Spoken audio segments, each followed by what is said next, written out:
시리아 참 가슴 아픈 땅이에요. 국제사회도 국제 이 분쟁을 조정하고 그것 때문에 세워진 국제기구도 손대고 싶어 하지 않는 것다. 철저하게 외면당하고 정말 너무 너무 안타까운 아까 우리 자기 아들이 뭐 아무 이유 없이 이렇게 죽어서 그 비명소리가 들린다는 게 여러분들 결혼해서 자녀 낳아보면 그 심정을 할까 그게 마음이 너무 베어졌어. 그냥 정말로 자기가 자기 눈앞에서 자기 자녀가 그렇게 되는 거를 경험해야 되잖아요. 그럼 정말 죽기보다도 싫을 것 같아요. 상상도 하고 싶지 않아요. 그런 아픔과 고통이 언제 끝날지 모르는 그 땅에 너무 가슴이 아프고 요즘에 이제 북한에 대한 이야기들을 많이 듣는데 정말 참담하게 그지없는 일들이 북한에서 일어나고 있고 그 인권이라고 하는 인권 별로 이렇게 이 WCC 때문에 인권 별로 이렇게 가면 북한 생각하면 그 인권이 아니에요. 북한은 그 유엔에다가 자꾸 이야기하고 유엔도 별로 안 좋은데 안 좋아하는데 유엔 그런 일에는 좀 나서가지고 해야 될 건 안 하고 안 해도 될 거를 하면서 북한의 인권이 얼마나 정말로 요즘에 우리나라 이번에 발간된 책이 있잖아요. 14호 수용소인가 작년에 미국에서 발간됐는데 우리나라에 못 들어오고 금년에 들어왔어요. 북한 정치범 수용소에서 탈출한 어떤 청년이 이야기만 했던 14호 수용소라고 그 내용이 보면 정말 말도 안 되는 일들이 일어나고 있는데 그 김정은 지금 체제에서 체제에 대한 이 불만을 이야기한다. 그럼 당연히 이제 정치범 수용소 가죠. 그게 정치범 수용소 가는 1위라고 생각하는데 지금 김정은 체제에서는 정치범 수용소 1위 영순위로 누굴 끌고 가냐? 예수 믿는 사람. 철저하게 그 사람들 다 쥐잡듯이 잡아내가지고 씨를 말리려고 지금 김정은 체제가. 왜 그러냐? 주체사상이나 공산주의 지금 북한은 변형된 공산주의입니다. 주체사상이죠.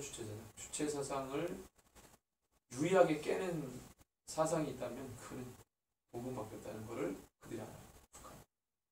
그 주체사상 그러면 사람들이 그 총칼 앞에 벌벌 무서워가지고 다 키는데 예수 믿는 사람들은 눈 하나 깜짝 안 해.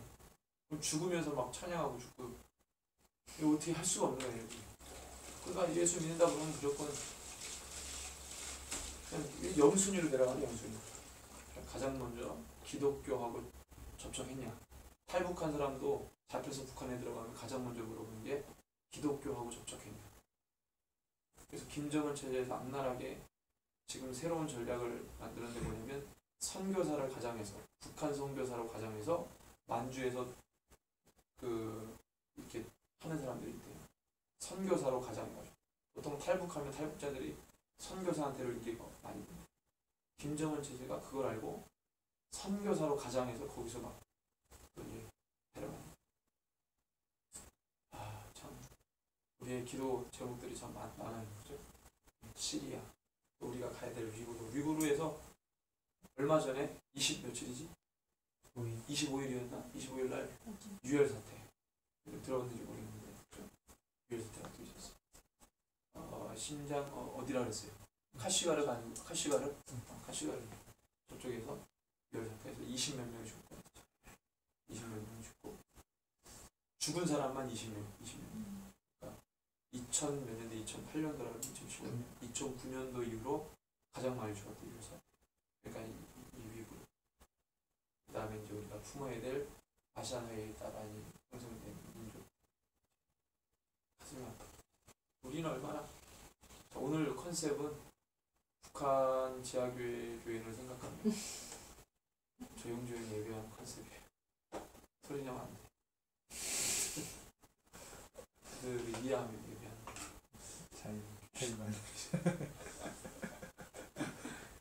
그 아픔과 답답함과 불편함과 경험합니다. 할렐루야. 마음속으로 아멘.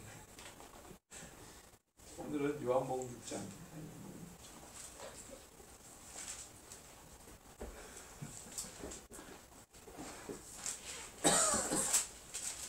요한복음 나누는 첫 번째인데, 요한복음 6장.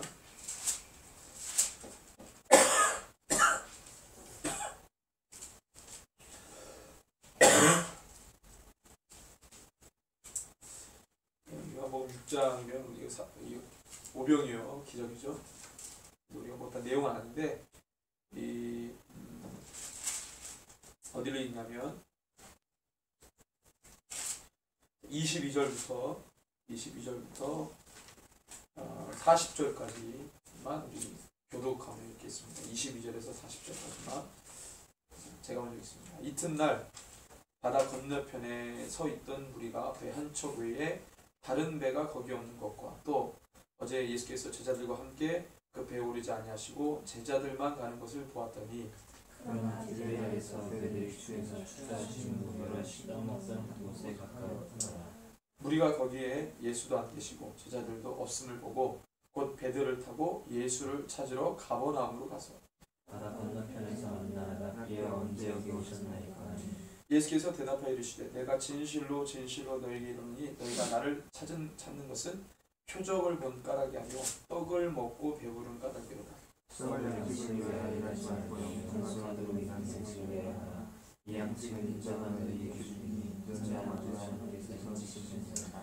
그들이 묻되 우리가 어떻게 하여야 하나님의 일을 하오리까?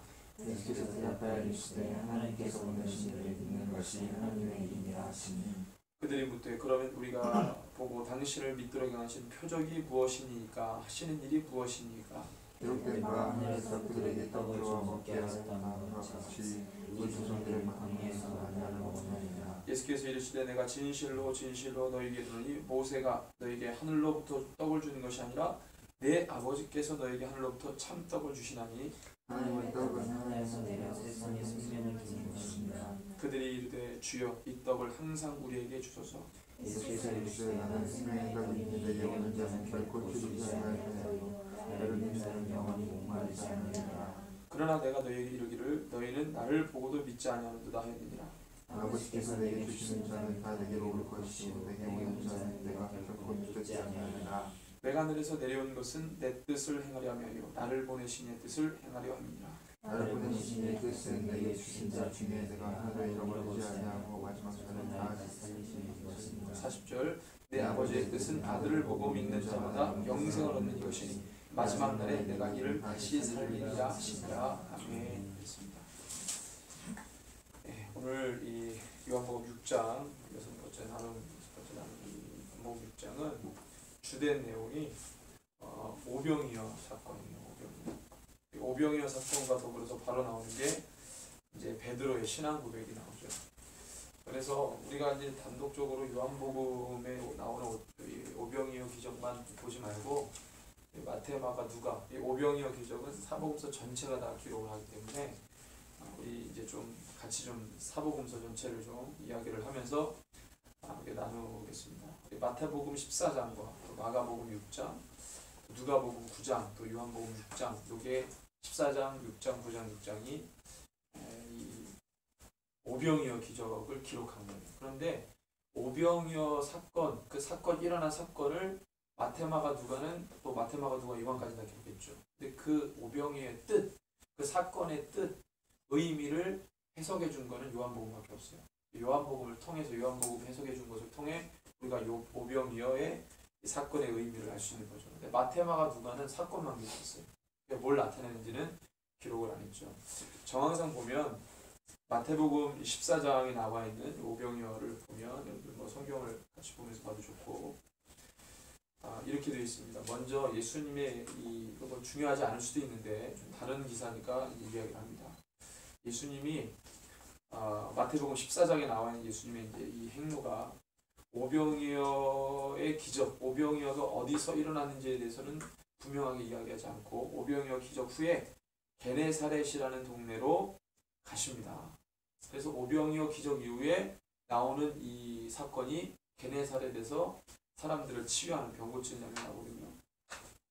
그러니까 이제 여러분들 호수가 이렇게 있으면 여기 이제 안 나오는구나. 갈릴리 호수가 이렇게 있다고 생각하고 갈릴리 호수가 이렇게 있으면 이 갈릴리 호수에서 북쪽 이 동서남북 여러분들 위치에서 갈릴리 호수가 있으면 정 가운데 꼭지점 위에서 동쪽으로 약간 치우쳐진 서쪽으로 약간 치우쳐진 것이 가버나움. 들어봤죠? 갈릴리 바다에서 여러분들 위치에서 가버나움이 갈릴리가 바다에 있으면 가운데 꼭지점에서 위 꼭지점에서 서쪽으로 약간 기울는 곳이 가버나움이에요. 그 다음에 그 가버나움 밑이 게네사렛이에요. 그러니까 게네사렛 뒤가 가버나움이고 건너와서 가버나움 이 맞은편 바로 맞은편이 이제 벳세다라는 지역이죠. 벳세다. 그래서 마태복음에 보면 오병이어 기적 이후에 게네사렛으로 가셔서 병자를 고치신 사건이 나와요. 그러니까 마태복음에서 오병이어 사건 끝나고 최종 목적지는 게네사렛으로 나오죠. 그러니까 이 갈릴리 바다를 보면 일단 서편에 있는 땅으로 가셔서 이제 치유를 하세요. 그 다음에 마가복음 6장에 같은 경우도 비슷한데 오병이어 기적 이후에 여기는 벳세다라고 하는 동네로 가게 하십니다. 벳세다라고 하는 이 동네로 가게 하셔서 이제 제자들을 먼저 벳세다로 가게 하시고 예수님은 그 배 안 타시고 산으로 가시죠. 기도하시러 가십니다. 근데 벳세다를 이제 가려고 하는데 막 풍랑이 막 일어요. 그러니까 막 풍랑이 일어는데 저쪽에서 보니까 누가 걸어오죠. 무리를 걷는 사건에서 나오면서 예수님이 이제 배로 들어오니까 풍랑이 잠잠해지고 그때 이제 어떤 일이 벌어지니까 베드로가 이제 막 자기도 무리를 걷는다고 막 그런 사건들이 일어나고 그 다음에 예수님 배로 들어와서 벳세다로 가려고 했던 목적지를 틀어가지고 어디로 가냐면 마가복음에는 게네사렛으로 가셨다고 했어요. 게네사렛. 그러니까 마가복음의 최종 목적지도 게네사렛이에요. 어디서 오병이어 사건이 일어났는지는 이제 구체적으로 기술이 없지만 벳세다로 가려고 하다가 풍랑 때문에 게네사렛으로 꺾어서 가요. 그래서 거기서 이제 치유하시고 누가복음 9장에 보면 누가에서는 오병이어 사건이 어디서 일어났는지 장면을 얘기해 주는데 벳세다라고 하는 지역에서 오병이어 일어났다고 얘기를 해줘요. 누가복음 볼까요? 누가복음 9장.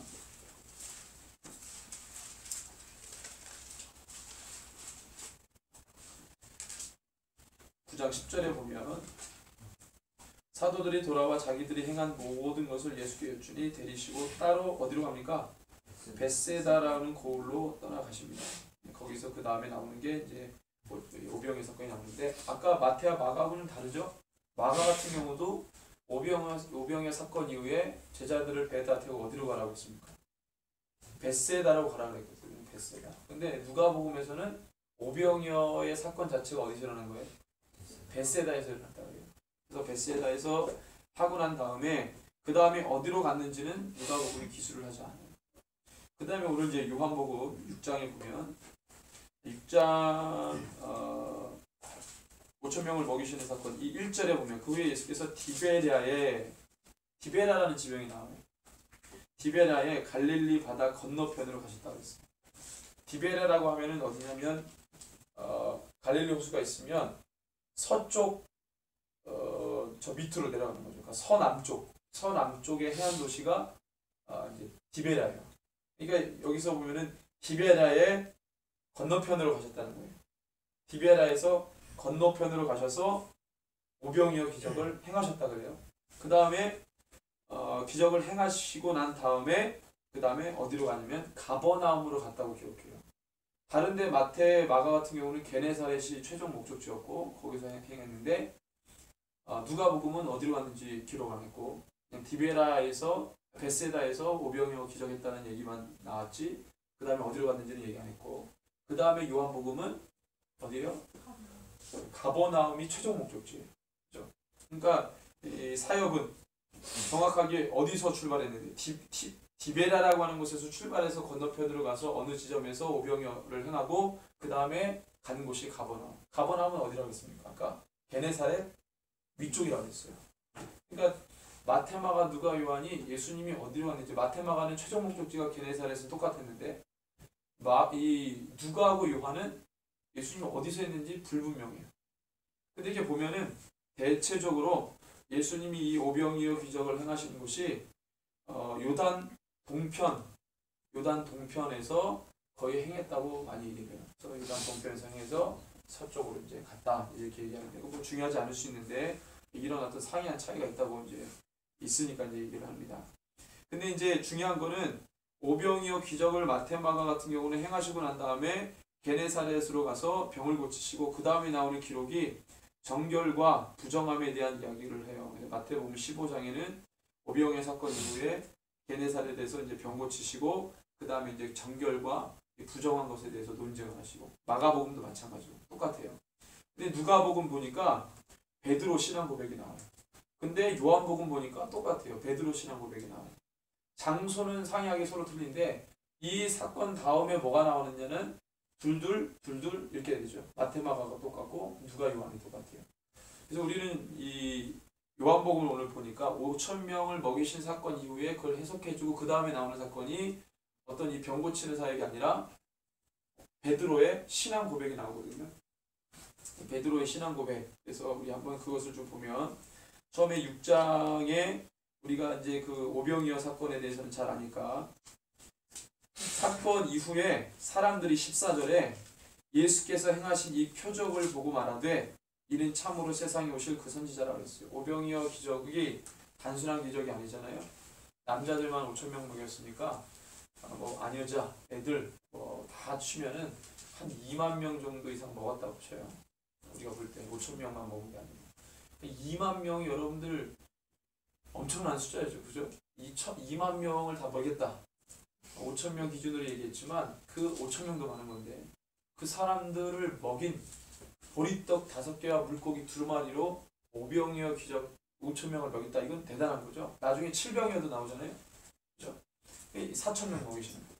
그러니까 이 기적들이, 이 먹이신 사건, 이 전승이 몇 개의 사건이 있는데 대표적으로 4,000명을 먹이신 7병이요, 5,000명을 먹이신 5병이요, 이렇게 되어 있는 거죠. 그러니까 이런 것을 한 번 한 게 아니고 몇 차례 하셨던 것 같아요, 예수님이. 얼마나 우리 하나님 능력이 많으십니까? 우리 주님만 따라가면 먹고 사는 것은 지장이 없다. 할렐루야. 여러분들 삶에 오병이어 기적 나타나시기 바랍니다. 아멘을 안 한 사람은 하나님 안 해줘도 상관없는 사람. 그래서 우리의 이 바람이 예수 때문에 덮보는 건데, 예수님을 이 말씀을 듣고 오병이어 기적을 경험한 사람들이 엄청나게 막 눈이 동그래지는 거지. 엄청난 기적이다. 엄청난 기적인데 요한은 단순하게 이 예수님의 이 하나님에 대한 이 신적인 기능을 행했다, 신적인 능력을 행사했다, 이걸로만 끝나지 않고 과연 이 사건이 어떤 의미냐, 왜 이 사건을 주셨냐, 이거 이제 관심이 있는 거예요. 왜냐면은 요한복음은 다른 공간복음서랑 달라서 예수님이 어떤 분이시를 나타내고 그 어떤 분인지가 계시될 때 우리의 반응에 대해서 굉장히 관심이 많아요. 그것이 이제 다른 복음서랑 좀 차이가 있는 건데, 요한은 이제 그거에 이제 관심이 있는 거죠. 예수님이 어떤 분이고 그 예수님이 자기 자신을 계시할 때 어떻게 사람들이 반응하느냐. 그래서 여기 이 사건을 두고도 반응이 갈리는데, 예수님의 이적과 표적 행함을 보고 따라다니는 사람들이 있어요. 자, 중간에 예수님 이제 16절에서 21절 같은 데 보면은 우리 같이 한번 읽어볼까요? 시작. 저물매 제자들이 바다에 내려가서 배를 타고 바다를 건너 가버나움으로 가는데 이미 어두웠고 예수는 아직 그들에게 오시지 아니하셨더니 큰 바람이 불어 파도가 일어나더라. 예수님 물러 12월이쯤 가다가 예수께서 바다 위로 걸어 배에 가까이 오심을 보고 두려워하거늘 이르시되 내니 두려워하라 하시되 예 기뻐서 배로 영접하니 배는 곧 그들이 가려던 땅에 이르렀더라 그랬습니다. 자, 요렇게만 이제 기록이 되어 있잖아요. 이 사건은 단순하게 이 사건만이 중요한 게 아니고 예수님이 또 말씀하시는 게 있는데, 마태복음 14장 볼까요?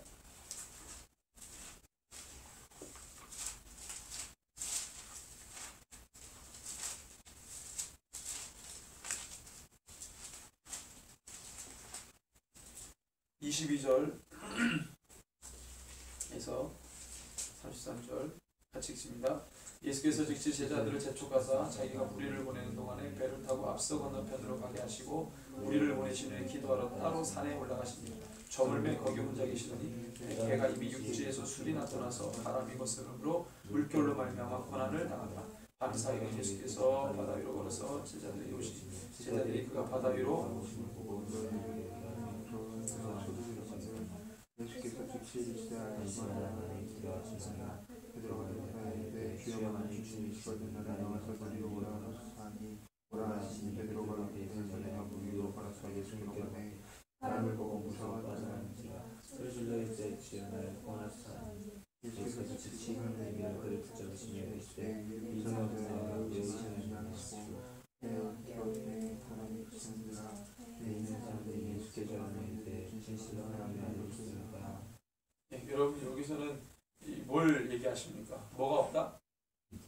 믿음이 없는 거에 대해서 말씀하시기에 이 사건이 돼 있죠. 그러면 요 믿음이 무슨 믿음이 없냐? 뭐에 대한 믿음이 없냐? 이것을 밝혀주는 게 마가복음에 나와. 똑같은 기사인데 마가복음 6장에 나옵니다. 6장 45절에서 52절. 여기 이제 우리가 안 보이던 단어가 하나 나오는데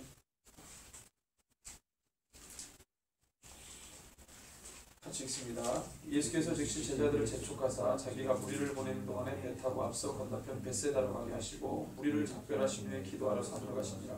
저물매 배는 바다 가운데 있고 예수께서는 홀로 무태 계시다가 바람이 거스름으로 제자들이 힘겹게 노젓는 것을 보시고 밤사이쯤에 바다 위로 걸어서 그들에게 오사 지나가려고 하심에 제자들이 그가 바다 위로 걸어오심을 보고 유령인가 하여 소리 지르니 그들이 다 예수를 보고 놀라미라. 이에 예수께서 곧 그들에게 말씀해 이르시되 안심하라. 내니 두려워하지 말라 하시고 배에 올라 그들에게 가시니 바람이 그치는지라 제자들이 마음이 심히 놀라니. 52절 이는 그들이 그 떡 떼시던 일을 깨닫지 못하고 도리어 그 마음이 둔하여졌음 이러라 라는 게 어느 복음서에도 기록하지 않았지만 마가는 예수님 이 오병이어 기적과 그 다음에 나오는 게 바다 위를 걸으신 사건, 이 사건이 어떻게 연관이 있는가 마가만 기록을 했어요.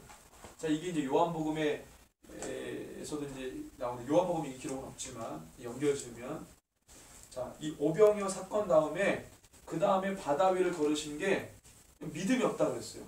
그러니까 믿음이 어떤 믿음이 없다는 거예요? 누구에 대한 믿음이 없다는 거예요?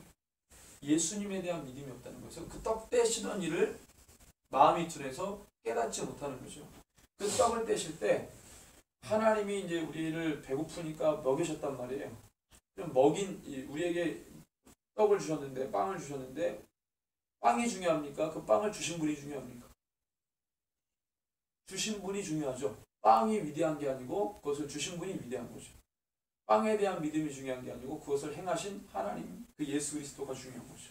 그분에 대해서 주목하고 그분에 대해서 우리가 이제 관심이 가져야 되는데 여러분들 사람들이 어떻게 반응하냐면 요한복음에 그 사건이 있고 난 이 사건은 이제 제자들에게 해당된 사건인데 요한복음 6장에 보면 22절 우리가 아까 본문 읽었습니다. 이튿날 바다 건너편에 서 있던 무리가 나옵니다. 이 무리는 어떤 무리입니까?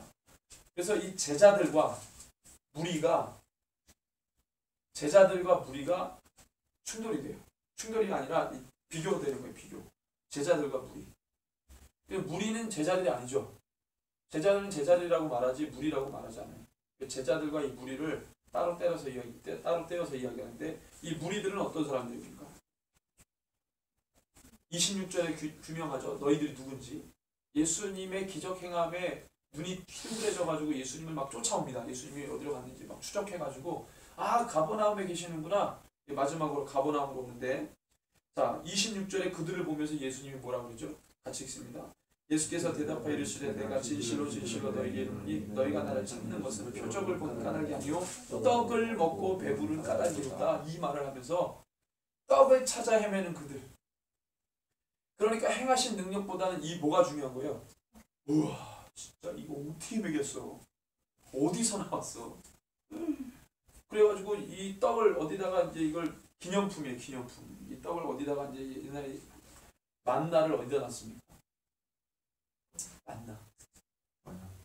언약궤 안에 왜 집어넣었어요? 만나를. 증거 삼으려고. 누구에게?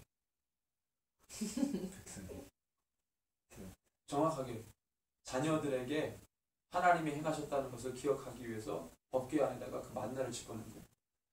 예, 교육의 어떤 기능이 되는 거죠. 하나님이 행하신 것을 기억하라. 기억장치 하는데 그렇게 이제 뭐 그런 비슷한 건지는 모르겠지만 이 사람들이 막 엄청나게 신기하니까 그걸 찾아오는 거예요. 너가 이 떡을 구하려고 예수님께 오는 거죠. 예수님을 왜 믿습니까? 예수님을 믿는 사람들. 그 믿음이 어떤 믿음인지를 우리가 가만히 들여다봐야 돼요. 예수를 왜 믿는지, 주님을 왜 따라다니는지, 무엇 때문에 주님을 따라다니는지, 정말로 예수님이 뭐에 관심이 있는지 알거나 그걸 알면서 따라다니는지. 예수님의 관심은 뭐예요? 엄청난 능력을 행하시고 사람들을 먹이시고 죽은 자 살리고 병 고치고 이게 하나님이 관심 있는 게 아니라 하나님의 관심, 예수님의 관심은 뭐였습니까? 네?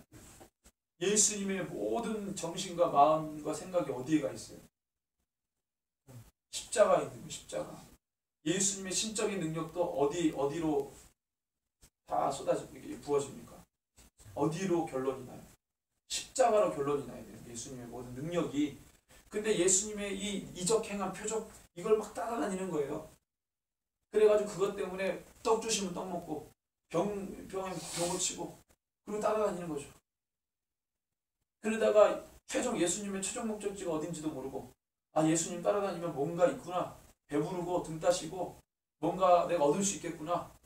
내 예수님 때문에 예수님 옆에 졸졸 따라다니면은 저 사람들 되게 예수님하고 졸졸 따라다니는 예수님의 제자들 저 그룹 안에 좀 껴야 되는데 예수님의 그 옆에 오른편 왼편에 내가 좀 서야 되는데 예수님 편에 못 서면 그 사람이라도 내가 줄을 서야 되는데 뭐 이런 것들.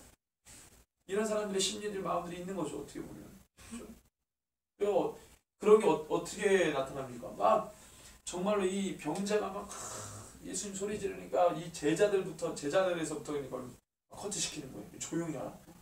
감히 우리 선생님을 감히 그네들이 이러면서 제자들 막 커트시키잖아요. 예수님이 딱 째려보면서 이런 내려오라. 예수님이 만지시. 제자들이 벌써 지네들이 막 높아지는 거예요. 예수님 좀 따라다니고 예수님 자기네들이 능력 행한 건 아닌데 예수님의 능력인데 예수님의 능력을 눈으로 보고 체험했던 걔네들이 막 목이 곧고 마음이 높아져가지고 본인들이 하는 것처럼 같이 3년간 동안 따라온 애들은 뭐 당연히 그렇죠. 본인들이 행하는 것처럼 그런 멀리서 지켜보는 애들 사람들의 마음이 그쪽으로 안 쏠리겠어요. 나도 저기 따라다니고 싶어. 모든 걸 다 해결해 주죠. 정말로 예수님이 뭐에 관심이 있는지 알기나 하는지 그냥 맹목적으로 예수님 따라다니는 거 좋으니까. 그러다 십자가에 딱 하면 다 도망가는 거죠. 여러분들 이 표현이 맞을지는 모르겠지만 바퀴벌레가 어둠 가운데 막 다니잖아요. 바퀴벌레가 언제 없어집니까? 순간 불을 딱 켜면 싹 사라지는 거죠. 빛이 오니까 막 어둠 찾아서 막 가는 거예요. 바퀴벌레처럼 이 십자가 딱 앞에 있으니까 그렇게 따라다녔던 바퀴벌레 같은 애들이 싹 다 사라지는 거예요. 바퀴벌레죠. 바퀴벌레. 제자가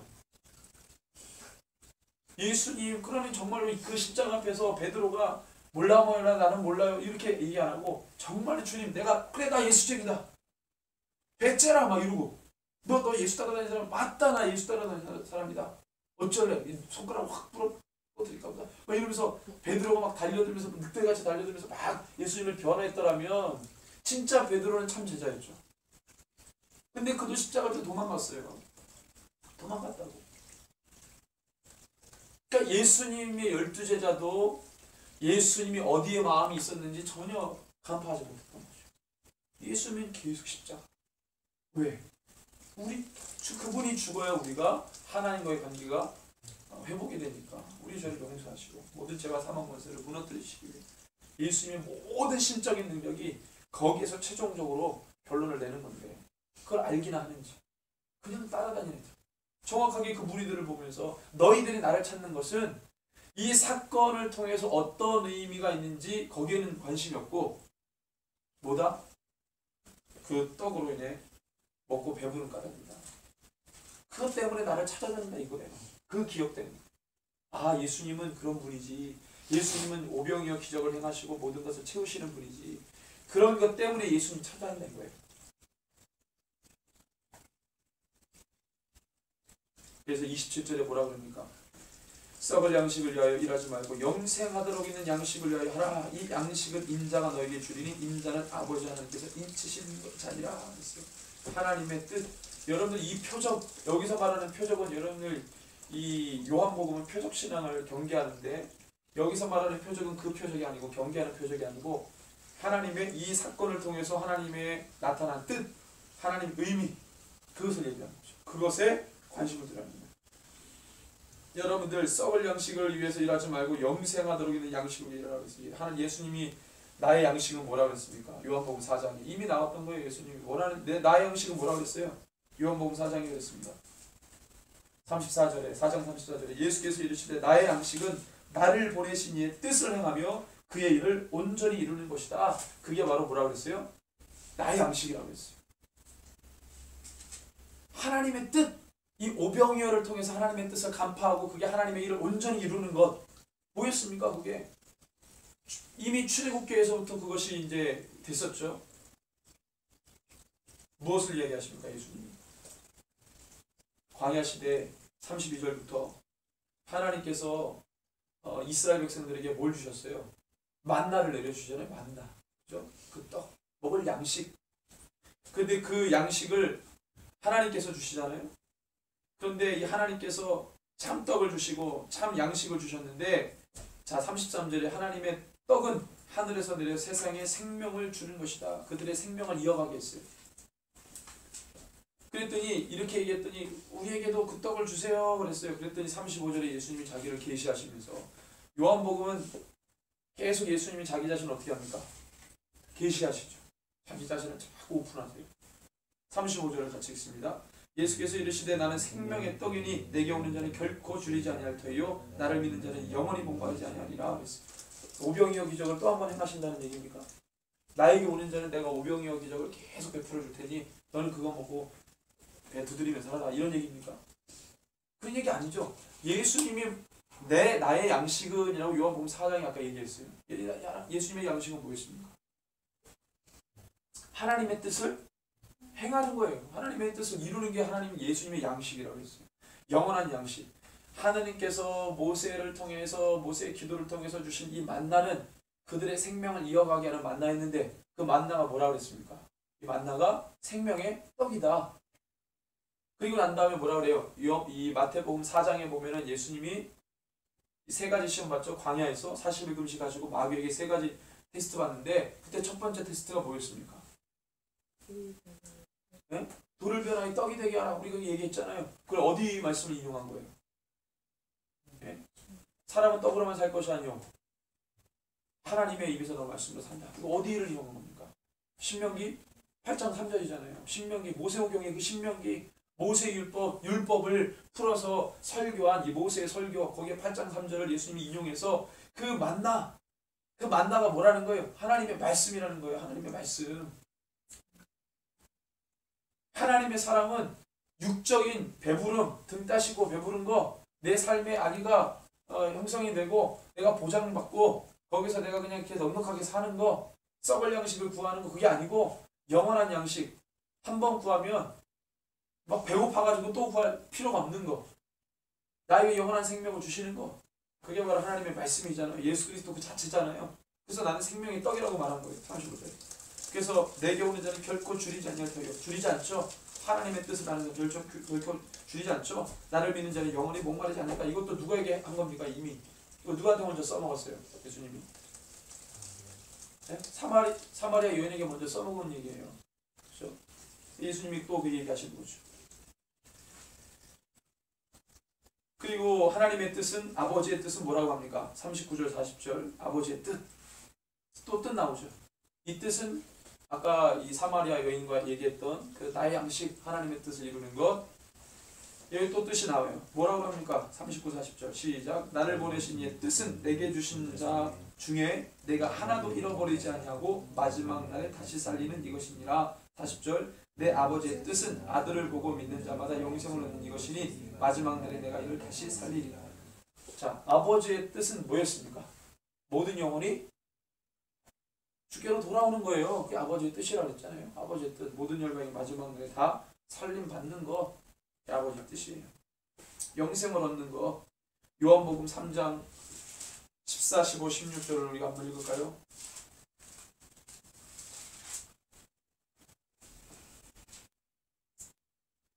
같이 읽습니다. 모세가 광야에서 뱀을 든 것 같이 인자도 들려야 하니 이를 믿는 그를 믿는 자마다 영생을 얻게 하려 하심이라. 하나님이 세상을 이처럼 사랑하사 독생자를 주셨으니 이는 그를 믿는 자마다 멸망치 않고.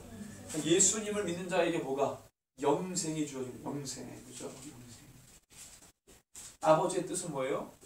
영생을 얻게 한다는 거예요. 많은 사람들을. 마지막 날에 그 모든 자들이 영생을 얻고 살아나는 것, 그게 아버지의 뜻이라는 거예요. 이 뜻이 예수님의 양식이라고 그랬어요. 그러니까 왜 그런 표현을 했습니까? 살아나는 거죠. 살아나는 거죠. 예수님 자신이 떡인데, 말씀인데, 그 예수님이 들어가면 그 사람이 살아나는 거죠. 나는 생명의 뭐다? 떡이다.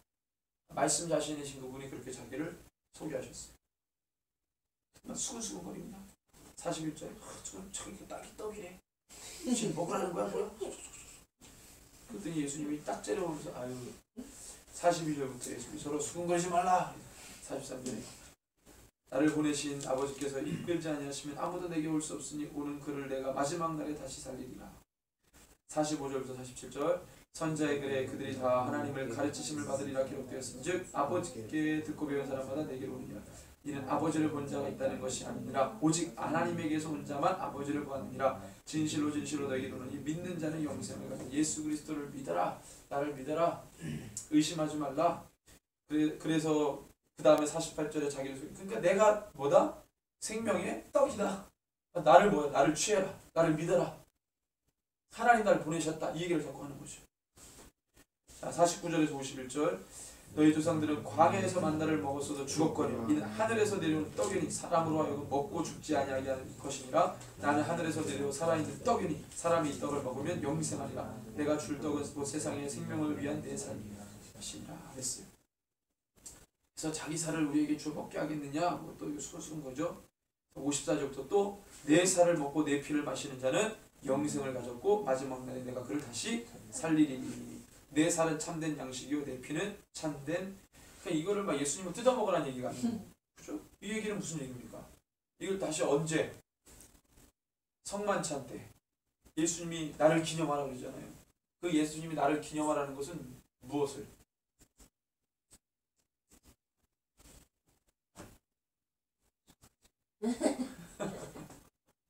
이게 뭘 기념하라는 거예요? 예수님의 피를 마시고 떡을 먹으라는 그 내 몸과 같은 이 떡을 먹으라는 얘기는 뭘 기념하라는 겁니까? 예수님의 십자가에서의 죽음, 희생, 그 사건을 기억하라는 거죠. 그렇죠? 예수님의 보혈로 우리가 고침받죠. 그 다음에 예수님이 주신 그 말씀으로 우리가 영생을 얻죠. 생명을 얻죠. 이어가죠. 출애굽기 우리 기억을 더듬어 보면 다 배웠습니까? 출애굽기에 피의 언약식, 떡의 언약식이 나옵니다. 언제 나옵니까? 19장에부터 이 8차 등정을 하잖아요. 쭉쭉쭉 가가지고 어디 24장에 보면 피의 언약식 나오고 25장에 떡의 언약식 나오고 25장이 4차 등정이죠. 25장부터. 그래서 피의 언약식 예수님께서 예수님이 아니고 모세가 하나님의 말씀을 받아와가지고 백성들과 피의 언약식을 나눕니다. 피 뿌리고 언약식을 해요. 그 다음에 5차 등정, 4차 등정 해가지고 뭐예요? 25장에서 떡의 언약식을 하죠. 그때 70인 장로들과 함께 모세가 뭐합니까? 그 리더십들이 하나님을 보고 먹고 마시는 거예요. 하나님을 보고. 하나님을 본 자는 어떻게 됩니까?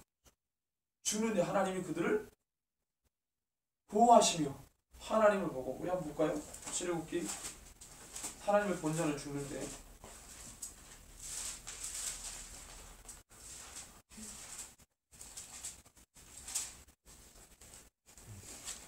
24장 9절에서 11절 피의 언약식, 떡의 언약식.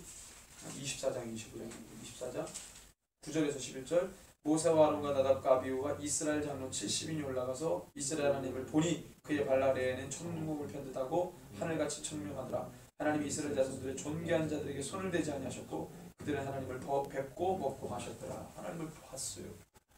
리더십들이 하나님 보면서 먹고 마십니다. 떡의 언약식을 하죠. 피의 언약식과 떡의 언약식. 이것이 그대로 뭘로 제한돼요? 말씀 자신이신 예수님이 오셔서 구약에 했던 그 모습 그대로를 가지고 그 사건이지만 다른 모습으로 그렇지만 의미는 동일하게 가지고 예수님이 오셔서 말씀하시는 거예요. 그래서 내 살을 먹고 내 피를 마시는 자는 영생을 가졌고 마지막 날에 내가 다시 살린다.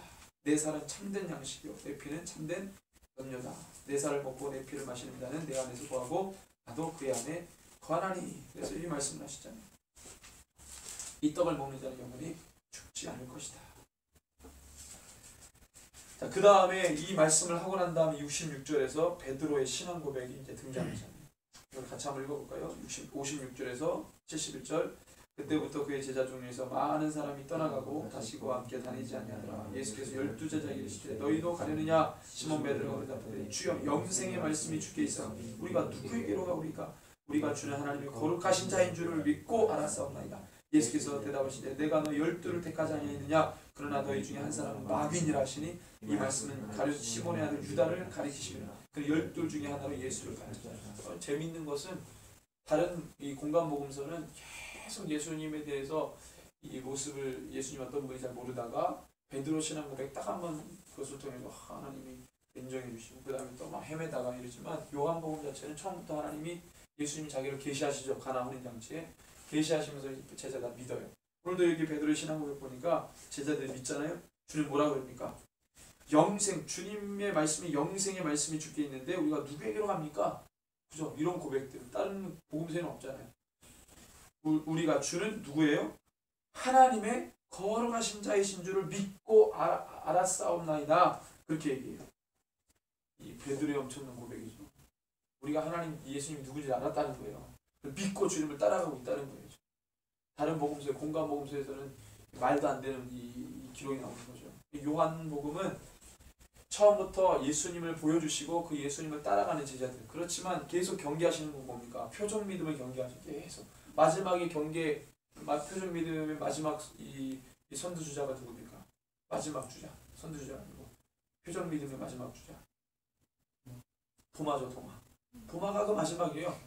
도마의 도마가 이제 나는 봐야 믿겠다 그러니까 예수님은 궁고로 믿느냐 보지 않고 믿는 믿음이 복되다. 표적 믿음을 버리라. 마지막 도마로 딱 여기서 끝내버리잖아요. 그죠? 요한복음의 마지막입니다. 계속 그걸 경계하세요. 그러니까 표적 믿음이 제자들의 마음 가운데 있는 거죠. 그래서 십자가 앞에서 도망가잖아요. 그렇게 주님을 믿고 따라간다 하더라도 우리 10년간 마음 가운데 있는 죄인이라 연약해가지고 계속 주님이 어떤 일들을 행하시고 그 능력 행하시고 거기에 우리의 관심이 다 있는 거예요. 예수님의 능력이 있으니까 그 능력을 빌어서 내가 좀 잘 살고 그 능력을 빌어서 내가 좀 나은 삶을 살고 내가 좀 그 능력을 빌어가지고 내가 좀 더 높은 삶의 이치를 따라 살고 이런 게 우리 가운데 이렇게 있는 거죠. 예수님은 거기에 관심이 없잖아요. 예수님의 관심은 뭡니까? 십자가 조금 거기에 있는 거예요. 그것을 통해 사람들이 살아나 영생을 전달하고 우리가 누굽니까? 그 영생을 전달하는 사람들 아니에요? 그 목적이 거기에 있잖아요. 우리의 목적이. 예수님 때문에 잘 되길 원합니까? 예수님 때문에 잘 살길 원합니까? 예수님 때문에 돈 좀 두둑히 있길 원합니까? 예수님 때문에 성공하길 원합니까? 예수님의 관심이 거기 없어. 예수님의 관심이 거기 없다고. 예수님의 관심은 영혼들이 주님께로 돌아와 영생을 얻는 거예요. 우리 하나님 지존하신 하나님의 관심이 거기 있으니 우리의 관심이 거기 있으면 우리는 최고의 잡을 갖고 있는 사람입니다. 여러분들. 그렇죠? 최고의 잡. 그래서 우리가 그것을 가지고 세상과 비교할 수 없는 일이잖아요. 우리에게 잡이 주어진다면 세상에 잡다한 이런 잡들이 중요한 게 아니고 하나님이 우리에게 주신 미션 잡. 그게 중요하겠죠. 내가 그걸 위해서 산다면 다른 곳에 기웃거리지 않죠. 나의 사역을 통해 그 영혼이 돌아오고 나의 사역을 통해 그 영혼들이 주님 앞에 올바로 서고 말씀에 주목하고 그런 삶을 살아간다면 그래서 제대로 하고 있는 겁니다. 마지막 시대에 얼마나 미혹이 창궐한지 몰라요. 그래서 주님이 누구이신지 주님이 어떤 분인지 주님의 관심이 어디에 있는지 계속적으로 알릴 필요가 있습니다. 예수님이 그렇게 사명 감당하며 이리저리 막 돌아다니신 것처럼 이곳에서 저쪽으로 배 타고 건너가시고 그 다음에 배가 좀 불편하시고 그냥 걸어서 가시고 이렇게 물리로 걸어가시고 예수님 배를 안 타서 되거든요. 손 맞고 좀 고추장스러우면 그냥 걸어보시고 그래서 막 놀라면 안심하라고 니들도 한번 해보라고 하다가 이제 믿음 없으니까 막 떨어지잖아요. 건져주시고 믿음 없다고 책망하시고 예수님 이렇게 자연스럽게 하시면서 그러니까 이제 그런 열정을 가지고 하셨던 예수님처럼 우리도 여러분들 정말 이 복음 가지고 말씀 가지고 정말 이 진리를 잘 알지 못하는 자들 예수의 생명을 잘 전달받지 못했던 사람들 이해하지 못하는 사람들 혜택받지 못하는 사람들 생명의 혜택 영생의 혜택을 받지 못한 사람들 그러니까 날마다 기도하며 올려드리고 또 주변의 사람들 깨우고 같이 동원해서 그 사람들과 같이 열방을 품고 예수님의 마지막 소원이신 그 명령 마지막 명령 유언처럼 우리에게 주신 그 명령을 지켜 행하고 이 땅끝이 돌아서 여기가 땅끝이 되지 정신없는 얘기 하지 말고 땅끝이 어디냐 그러면 돌아서 여기 지구가 동그라니까 돌아서 옆에 있는 것이 땅끝이다 이런 정신없는 얘기 하지 말고 그런 얘기 했으면 주둥이를 때려주고 원래 꿀밤을 정신 차리라 그런 얘기 아니야 얘기해 줘. 정말로 정말 너무 흔들흔들 되잖아요. 이 주님 안에 있는 사람들도 교회 안에 있는 사람들도 개념 모르고 뜻을 모르고 이 사건이 주는 표적 정확한 의미를 모르고 그냥 그리스도인들 교인들 얼마나 많아요. 그런 깨우는 거죠. 그거 아니야. 그거 아니야. 예수님의 이 마음과 뜻은 여기에 있어. 그런데 그렇게 사역을 행하시기 바랍니다. 이 시간에 조용히 좀 기도할 때 하나님 예수님이 생명의 떡입니다. 이 떡, 이 말씀이 우리에게 생명을 주고 영원토록 살 수 있는 능력을 주시는 줄로 믿습니다. 이 말씀을 붙들고 살아가는 우리 주의 종들이 되게 해주십시오. 그 말씀을 잘 알지 못하는 자들에게 또 이 말씀을 잘 전달할 수 있는 사명을 우리가 감당할 수 있게 해주십시오. 그래서 우리가 이것 가지고 함께 우리 자신을 올려드리며 사역들을 올려드리며 함께 기도하겠습니다. 살아계신 하나님 아버지 주님 감사합니다. 주님 말씀의 능력이고 생명입니다. 그 진리의 말씀 하나님 영생을 얻게 하기 위해 간절히 하나님 우리가 그 주의 말씀을 가지고 합니다. 하나님 아버지 그 말씀 우리 심령과 마음 가운데 하나님 들어오게 해주시고 말씀하니 다른 곳에 우리가 하나님 그 마음을 하나님 두려워하지 않게 해주시고 하나님 오직 하나님께서 우리에게 주신 그 말씀 생명과 같이 여기게 하시고 하나님 아버지 그 진리와 같이 하나님 우리가 짙은 곳으로 우리 삶 가운데 출하지 못하는 자들에게 이 진리를 전하고 가치를 전하고 이 생명을 전달할 수 있게 해주시옵소서. 하나님 아버지 주님 죽어가는 많은 영혼들이 있습니다. 하나님의 뜻은 그 영혼들이 살고 죽지 않고 주님 앞에 나오는 것이라 말씀하셨습니다. 영생을 얻게 하는 것이라 말씀하셨습니다. 예수를 믿고 나아가는 자 그 모든 자들이 주님 영생을 우리 마지막 날에 살아나는 것이 모든 뜻이라고 말씀하셨습니다. 주여 이 말씀으로 살려주십시오. 이 말씀으로 새롭게 일어나게 해주시옵소서. 그 말씀을 통하여서 우리 믿음이 더욱더 성장하고 성숙해지며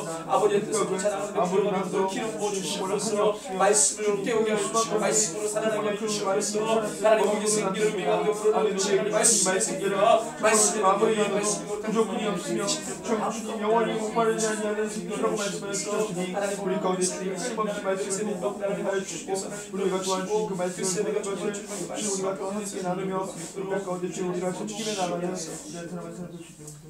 한 번 더 기도할 때에 특별히 미구르 민족 올려드리며 기도하십시다. 유혈 사태로 또 많은 사람들이 죽었습니다. 주님 그 땅에 분쟁과 분열이 너무나도 가득합니다. 주여 오직 그것은 예수 그리스도 하나님 그 이름의 능력으로만 해결될 수 있을 줄로 믿습니다. 그 땅의 그 모든 원한과 그 모든 하나님 아버지 그 마음 가운데 깊이 고립되어 있는 그 상처와 쓴뿌리들 예수 그리스도 이름으로만 하나님 무너뜨릴 수 있고 하나님 것들 모든 결박들을 끊을 수 있사오니 우리가 그 예수 이름 보고 들고 그 땅 밟을 수 있게 하여 주십시오.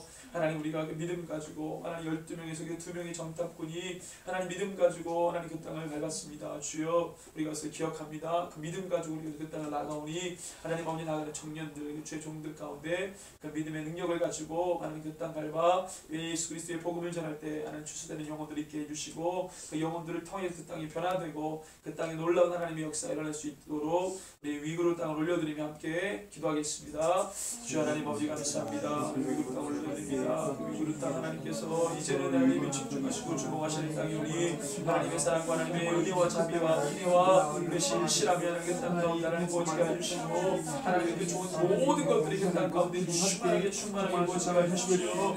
그 땅에 회복되는 것들이 너무나 많습니다. 영혼들 하나님 정말로 하나님 역사적으로 너무나 많이 하나님 소외당해 있고 하나님 보면 역사적으로 많이 묶여 있었고 하나님 앞에 살 수 없다는 되어진 하나님 그 땅 가운데 주여 아버지 주님 다시 예수 그리스도로 능력으로 일어나게 원합니다. 이슬람 모든 강한 종교의 영들을 끌어주십시오. 아버지 그때 하나님 아버지 종교의 하나님 아버지 주님 정말로 모습이 아니라 이 정체성의 모습으로 결박되어 있고 하나님 아버지 정말로 강력하게 하나님 아버지 주님 잡혀 있는 하나님 아버지 그들의 종교 하나님 이슬람이 아버지 주여 정말 사람들을 죽여가고 있습니다. 하나님 아버지 마음 가운데 소망을 다 빼앗아갔습니다. 내 마음 가운데 비전과 꿈을 다 빼앗아갔습니다. 그들의 삶이 하나님 어두워지도록 하나님 역사했습니다. 주여 그들의 심령과 모든 정보들을 빼앗아갔습니다. 그들의 심령과 영혼을 도둑질했습니다. 주여 예수 그리스도 이름으로 하나님 우리 다시 그들이 있는 성경을 바라보며 주여 우리 땅을 주님께서 일으키시고 다시 일으켜 주시옵소서. 그 땅을 세우게 일으켜 주시옵소서. 빼앗긴 것을 돌아찾게 해주시고 주님 거룩한 성령으로 보호하여 주십시오. 그들의 어림도와 끝까지 주님께서 한 사람 한 사람 만드시고 우리의 사역과 하나님 성경을 통해 하나님 아버지 만날 영혼들을 만나게 하시며 복음이 증거되게 하시고 그들 마음 가운데 모든 어둠들이 떠나가며 깨트려지는 역사가 있게 하여 주십시오. 하나님 청년들이 가서 하나님 주님을 찬양합니다. 그 땅 위에서 찬양합니다. 하나님 그 땅의 모든 우상식 배와 그 모든 종교형들 다 무너지게 하여 주시고 예수 그리스도 참되신 주인 모든 열방의 주인 되신 주님 그 위글의 참된 하나님 이름의 뜻대로 그 민족 다시 살게 해주시고 주께로 돌아가게 하여 주시옵소서. 우리 복음 캠프를 올려드리며 기도하십시다. 우리 청년들 그 시간을 통해서 정말 예수 그리스도 인격적으로 만나고 그 마음 가운데 가졌던 그 모든 답답함들과 그 모든 어려움들과 모든 어둠들이 떠나가는 그런 시간 되길 원하고 복음 진리 앞에 온전히 서는 시간 자기의 모든 것을 내려놓고 통회하고 자복하며 회개하는 시간 주님 성령을 강력하게 만나는 시간이 되게 해달라고 우리 복음 캠프 올려드리며 또 우리 친구들을 한 사람 한 사람 주님 앞에 올려드리며 같이 기도하겠습니다. 아버지 하나님 감사합니다. 하나님 아버지 복음 캠프 5월 17, 18 우리가 하나님 장소와 여러 가지 많은 것들 하나님 순서 하나님 우리가 기도로 준비하고 하나님 음식으로 준비합니다. 주여 아버지 하나님 주께서 함께 해주십시오.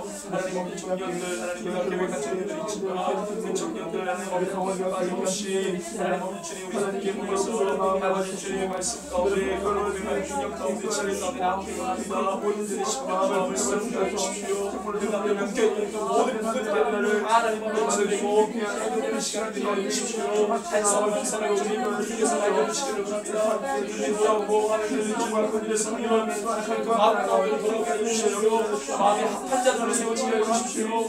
예수 그리스도의 마음의 능력과 예수의 능력으로 세워지게 해주시고 저들의 하나님 예수의 보혈의 능력으로 한 마음이 주님 앞에 나올 수 있는 기름 부어주시면서 저희가 땡겨주신 영광을 주님 아버지 주님께서 우리의 마음을 열어주시고 아버지 땡땡게 하셨소서. 주님 주님 모든 사역을 주님과 주님을 나아가니 주여 정말로 주님을 함께 주고 주님의 주님을 함께 나오게 하여 주시고 정말로 주님을 인도해 주시옵소서.